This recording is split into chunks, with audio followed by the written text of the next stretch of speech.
Welcome to the Eko Lens Podcast, the podcast where we'll view assistive technology through the eyes of folks with lived experience. I'm your host, Kenisha, and each episode we're going to explore how dignity and design and innovation really intersect to empower blind and low vision communities. We're not just reviewing tech, we're reframing it.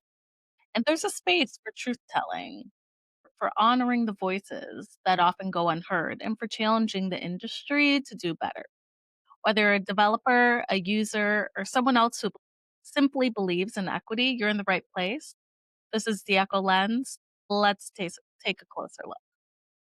So this week, we have our Chief Executive Director of the Eko Vision Foundation, Christine Lin. And Christine has a background as a clinical pharmacist, and she has her Master of Public Health from Johns Hopkins. And she really combines clinical experience with deep commitment to public health. And her career has really spanned inpatient care in Taiwan's National Taiwan University Hospital. She's done innovative research on artificial intelligence and healthcare equity at Johns Hopkins and international health diplomacy in Washington, D.C. So her experience really uniquely positions her to bridge medicine and technology and global collaboration. And Christine is a true visionary of leadership when it comes to this work. And I came across Christine in October when I was really going through some eye issues, and I found her website for the Eko Vision Foundation. And I reached out and we got to have a conversation, and we decided to do some work together. So, Christine, hello.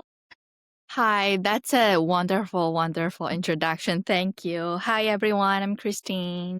Hi, Christine. Christine, of course, it's a wonderful introduction because you're so smart and so amazing.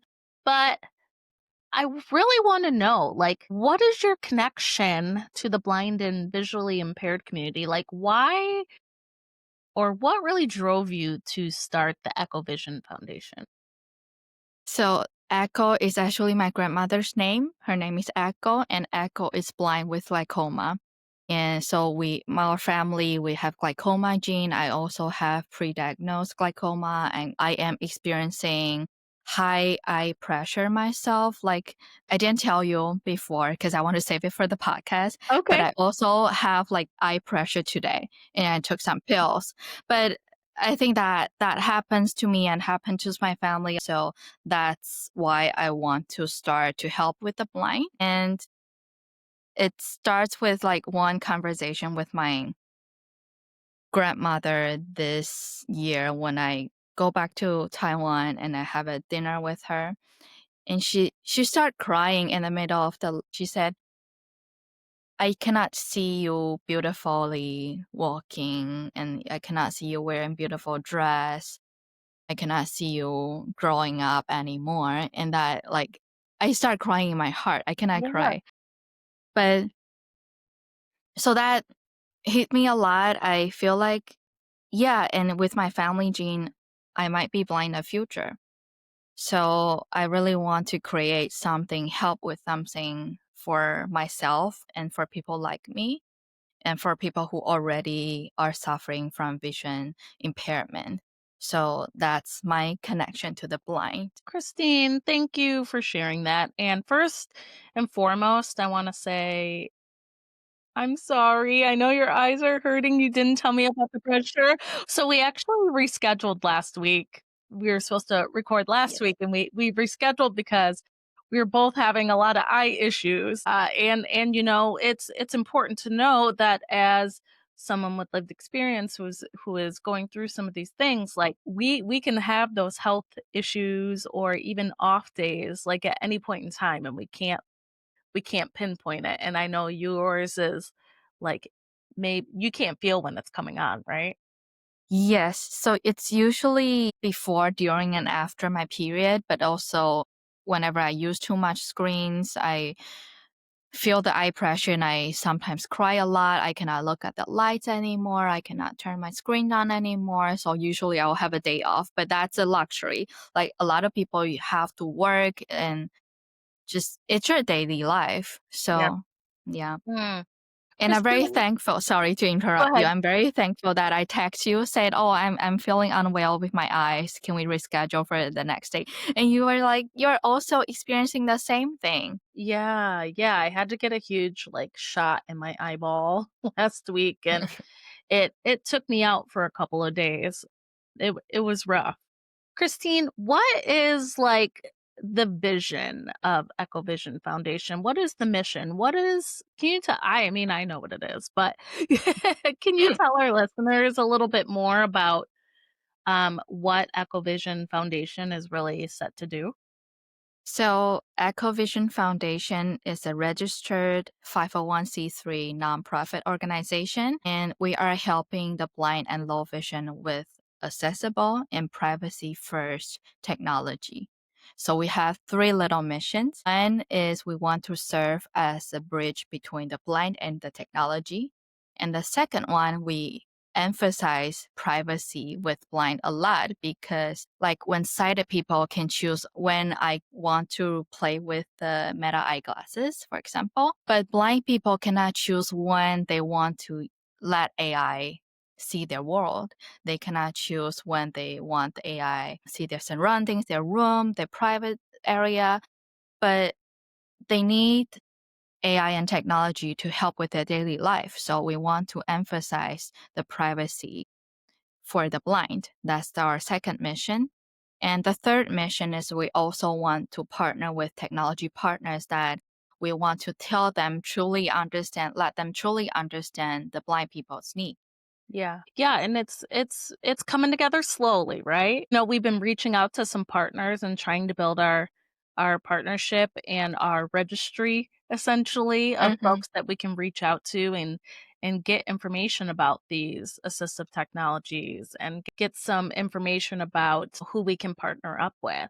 And okay, so there's a program that's coming out of this that we're trying to get up and running, right? So Yes. tell us a little bit about Beautiful and what that is.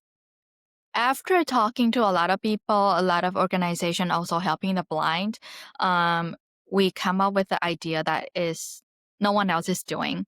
And I think it's really, really helpful for the blind community and also for technology companies that is called Beautiful Project.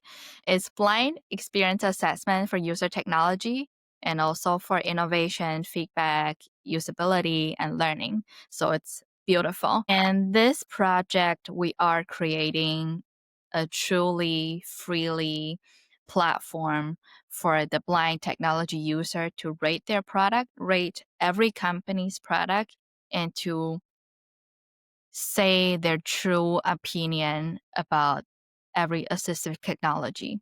So basically, we want to be the Yelp or the Google review for the Yeah, blind because when sighted people want to buy a new phone, they can look at the Google review, they can look at Reddit review, they can look at YouTube videos to help them choose what phone is better for their budget. And but when blind, like I'm experiencing vision loss already, and there's not much information online.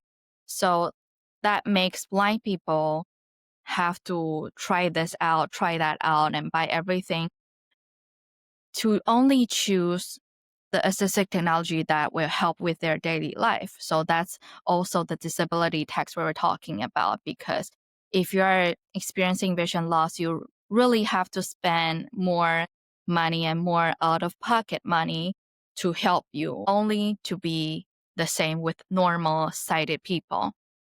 So we want to reduce the disability tax by making people have informed decision before they buy assistive technology.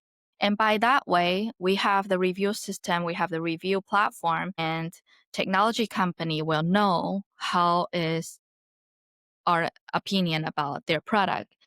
By that way, we can communicate with the technology company, say, hey, we like our product, but it's not really affordable. or we like your product, but this and that, we think you can have a little bit more improvement. So we are creating a review platform for people to freely speak about their opinion about assistive technology. That way we can understand each other's needs more. Yeah. I love that, and I'm excited to see when we really do start to get this going and get it up and running. What are you using any assistive technology right now? Are you reviewing anything or have you got to try anything out? I am not, but also because we are partnering with a lot of technology companies, so I get to learn a little bit about their product. But for me, I think there's not one single perfect product out there. And that's what we need to think about and work on to create the truly inclusive design technology for the blind. Absolutely. And from my perspective as a user and new to getting involved in assistive technology, like literally a couple of weeks ago, I think I had my first meetup with my assistive technology teacher to start to learn some of the new stuff. And there is so much. And I know that I have a privilege coming from a sighted world to now being legally blind, but it's a huge learning curve. It's a huge learning curve to learn some of these. They're very expensive unless you can find resources and get connected through organizations like us or some of your local organizations like your state bureau services or whatever it may be so they can help you with that. And a lot of folks end up exactly doing like you said, buying things like I think I bought like 3 or 4 different magnifiers even and tried them out and I was like, "This is not it." So, right, like going through and trying to find the best tool for you to be able to use. So, what is one tool right now that is like out there that you really love? But that I really love, let me think about it. Yeah. Like for example, for me, I am very interested in testing out and diving into the AI classes. Like it's going to be really cool and already had experiences where I've been in the store and I can't read the labels and I get overwhelmed with the fluorescent light and things of that sort. I have learned that with AI glasses I could just say, "Hey Meta, read this for me," or whatever brand that we're Mhm. using and it would be able to help me make my life a little bit easier in the store. I do really think AI smart glass is the future for the blind Yeah, because it's right there in front of your eyes and you can see through the glasses, like see through the glasses. But yeah, but they're also very expensive. I don't think there is a like 100% perfect solution right now. It should be more accessible and they should be also inclusive designed for the blind. Like they should have blind people tested and they should have blind people's feedback. I agree. Yeah. But I do think AI smart glasses are the future.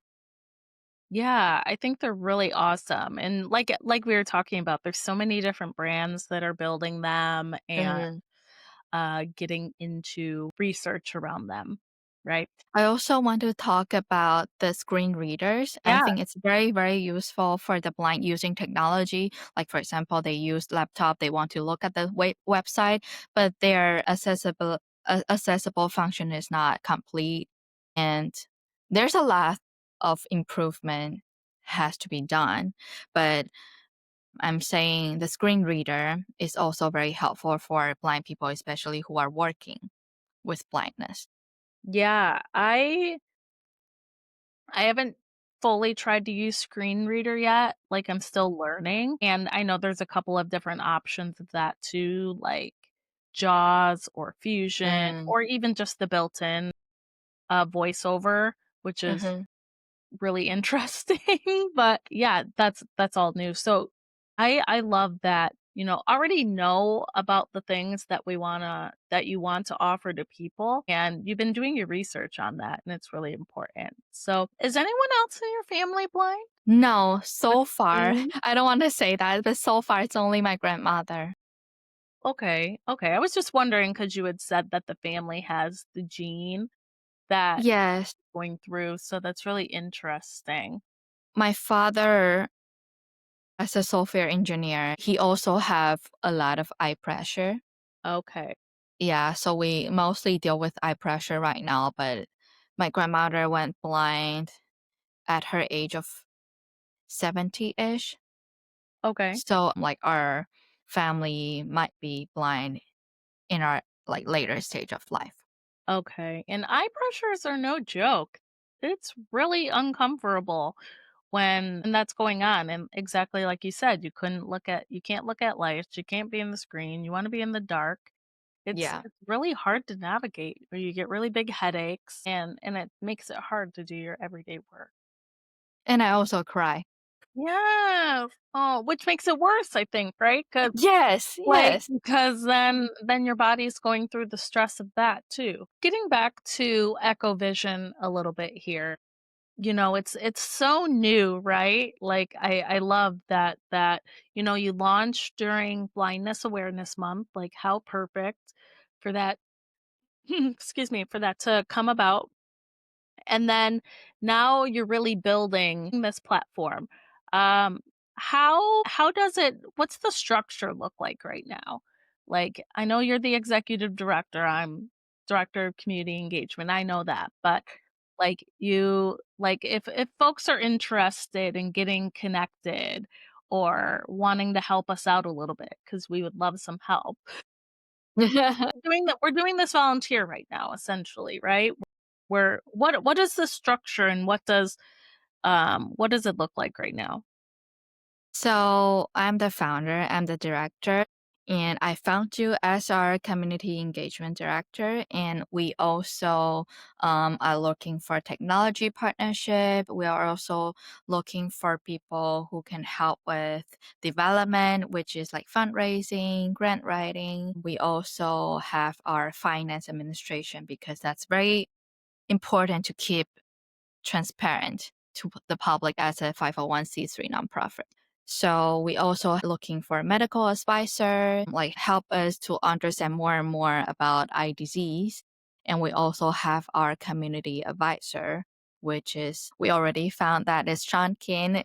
He will be on the podcast too. Yeah, yeah, didn't interview Sean. Yep. Yeah, so through him we are reaching out to a lot of blind technology user online. That's very helpful. So that's our structure right now, but definitely we're looking for more and more partnership outside, like technology companies who are able to support us with the beautiful project. And we also looking for funding and help and support for everyone. It's actually everyone can help us. Yeah, so, we're definitely if you'd love to help us out, you can reach out to us. We'll have some contact information in the show notes, but, yeah, so we're at this building stage right now, trying to make our partners, trying to fundraise some funding, and trying to get connected to some of these tech companies, and we have been. We're making partnerships with folks, but, it takes a village to be able to do this work. And, what's a little unique is, Christine, you're building this with lived experience of experiencing, you know, connection to the blind and visually impaired community. I have that lived experience, and it was really important to you to bring in folks to your agency that have that lived experience piece. Now, there was something you said when we first started talking, I think, and you said one of your missions was that you want the company to be built of a large majority of folks who have blind and low vision and are deeply connected to that area. So we're a nonprofit helping technology for the blind. And we want to show people it's really, really possible through technology you can fully work. And so right now, I could say all of our working, like people working with us are having life experience with blindness and low vision. Like for example, I just recruited an intern in Hopkins. She's a medical doctor and she lost her vision at the age of 25 after she finished medical school. And I was very sad, but she's fully capable. Like before I have an interview with her, I didn't even know she's blind. So that's very, very amazing. Like I would love to see people who work with this, who work with this mission, fully understand what is going on with blind people, like physical, but also mental. Yeah. Yeah. Christine, what is your hope for the next generation of assistive technology? I want people, even normal sighted people, can know about blind people's need. Like saying, oh, I have this AI glasses, but this is also helping blind people a lot. I'm hoping to raise blind awareness for everyone and not just assistive technology. Everyone can help with, I just want to say it out loud, like everyone, if you're uploading your story on Instagram, uploading your picture on Facebook, you can also help. Like you can also help with entering the alt text for people who cannot see your picture. You can describe it, the picture yourself. And blind people who are using technology, seeing your post, they can also have a little understand of what is going on, what is this picture about, and not being separated outside. Yeah. Yeah, I've learned a lot about that more recently about the description part of when you're Mm. uploading things, right? And making sure to describe it a little bit more in depth for folks who are using screen readers and such. And it's very helpful because sometimes, I can't even and see certain things. So I've resorted to listening to a description of what something is, so I even though I'm like I have little vision, still, when you're working on the computer all day or when you're reading things all day or you're taking in external content, like your eyes strain, right? Just like when your glaucoma, when your pressures are flaring up Mhm. and stuff, you're straining your eyes when you're continuing to work and look at the screens. It's a little easier with these assistive technologies, whether it's, screen reading or auditory response or whatever it may be, to just take some of that load off a little bit so you can have a break, right? Not only the alt text, but also the contrast of your word and then contrast of your font. And you can be bold, you can be black and white, more obvious, more easy to see for the blind. That's also Yeah. very helpful for low vision folks. Yeah, for example, I do everything on dark mode. Do you use dark mode?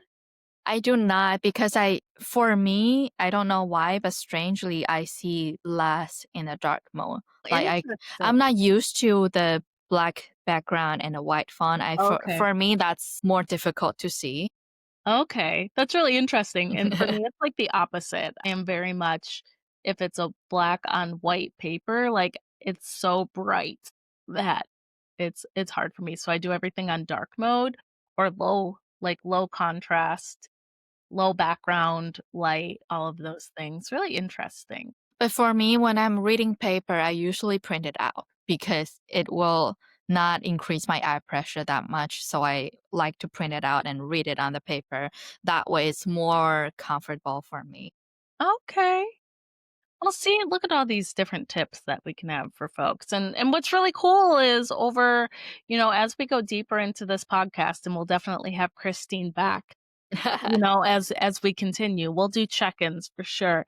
But we're going to have folks on here that we're talking to that are connected to the blind and low vision community or are experiencing some lived experience in themselves, and they'll be able to share and tell us about some ways that tips and tricks, that they use to be able to go about their everyday lives to make things a little bit easier, right? Yeah, like my ultimate goal is for blind people can use technology to live like sighted people and people couldn't even tell they are blind. That's the best. Like they wear the smart glasses, they have the cane or they don't even need the cane anymore and they could just live like people who don't need a lot of aids and a lot of help and who don't look like I don't want blind people to look like blind. I want them to fully function, live with dignity, and just use technology to fill the gap of their vision loss. And that's very, very helpful. Like when people think of the blind, they think of the elderly, they think of people who have disease or have some accident and they went blind. But actually, no, blind people are among us. Like, I could be blind, you could be blind. Every person, they can be blind the other day. You don't know, but like with technology, you can live like you have vision. And I think that's very important. And I think that's the future I want to create for myself and also for you. Like, I know it's already very difficult to experience the vision loss, but you have to trust and you have to believe that with technology help, you can live normally like sighted people. It can be achieved by technology companies' awareness, it can be achieved by support from sighted people, support from everyone, and it can be achieved by blind awareness in the society. Yeah, I agree. I agree.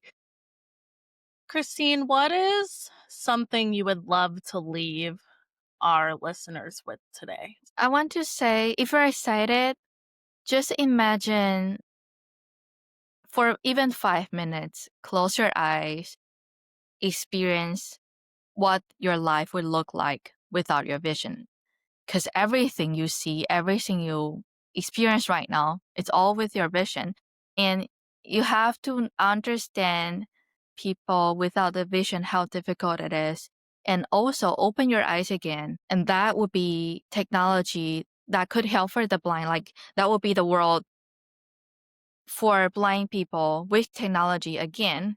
So I hope more and more people can understand the importance of vision and also understand the importance of technology for the blind that can really, really help them to see like you see. Yeah. Yeah, that's so important. Like the hardest part I think sometimes is the folks who don't understand and don't get it. 'Cause and it's hard. Like even in my world of being new to this and trying to get the folks around me to understand, to be honest, the most hardest conversations are with those folks. And some of the best conversations, where I feel completely accepted are with folks like you and some of the other guests we'll have and things of that sort that they get it. We're also hoping to create a community for people who are experiencing vision loss like you and me. We can find people who like us and talk about it, like our podcast right now. So we want people to know that there are people like us, and we're here to fight for technology future, accessible future for ourselves and for Yeah, you. absolutely. Christine, thanks for joining today. I'm so Thank you. excited. I'm excited for what's going to come. I'm excited for your vision to keep growing. I think that the message that you have to send to folks is so powerful. And thanks for joining on the Eko Lens today. Thank you, Kenisha. You're a wonderful host. Thank you. So, if today's conversation sparks something in you, you can share the podcast and rate it, keep the dialogue going. And to learn more about the Eko Vision Foundation and the beautiful project and learn more to support our work, you can go to ekovisionfoundation.org. But until next time, stay curious, stay connected, and keep seeing with love. Bye. Yay.